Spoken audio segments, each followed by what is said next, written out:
हेडलाईन्सचे प्रायोजक आहे NBC bearings, लांब पळण्यासाठी।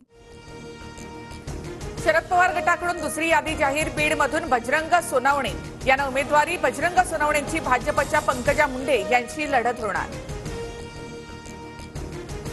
पवार गटाकडून भिवंडीमधून बाळामामा म्हात्रे यांना उमेदवारी जाहीर। काँग्रेसचा दावा असतानाही पवार गटाकडून उमेदवारी जाहीर। भाजप आमदार राणा जगजितसिंहांच्या पत्नी अर्चना पाटील यांचा राष्ट्रवादीमध्ये प्रवेश। अर्चना पाटील यांना धाराशिवमधून उमेदवारी जाहीर। ठाकरे गटाच्या ओमराजे निंबाळकरांशी लढत होणार। साताऱ्यामधून निवडणूक लढवणारच, मैत्रीपूर्ण लढत होईल उदयनराजेंचं वक्तव्य। तर शरद पवार वडीलधारी, त्यांच्यावर टीका करणार नाही, उदयनराजेंची प्रतिक्रिया।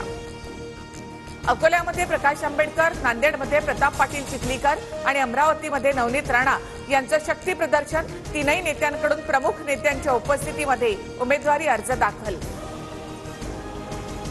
अकोल्यामधून वंचितच्या प्रकाश आंबेडकरांचा उमेदवारी अर्ज दाखल। अर्ज भरण्यापूर्वी वंचितचं शक्ती प्रदर्शन। कामाला लागा, विजय खेचून आणा, आंबेडकरांचं आवाहन। उमेदवारी अर्ज भरण्याआधी अमरावतीमध्ये नवनीत राणांचं जोरदार शक्ती प्रदर्शन। फडणवीस, बावनकुळे यांच्या उपस्थितीमध्ये राणांचा अर्ज दाखल। जात प्रमाणपत्र प्रकरणामध्ये नवनीत राणांना दिलासा।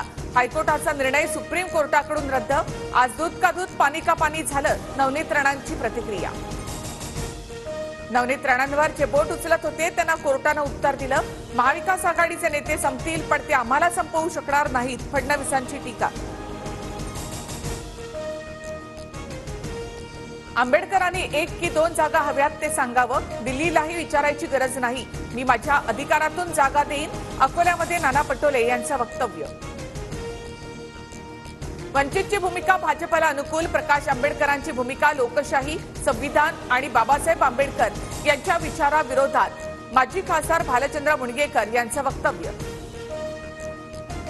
यवतमाळ वाशिमसाठी महायुतीकडून राजश्री पाटील यांचा उमेदवारी अर्ज दाखल।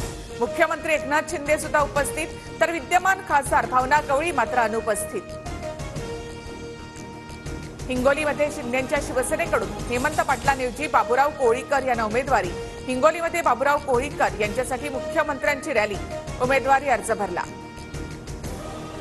हेमंत पाटील यांना राज्यसभेच्या खासदारकीचं आश्वासन दिल्याच्या चर्चा। एका परिवारात 2 खासदार होणार, मुख्यमंत्री शिंदेंचं सूचक वक्तव्य।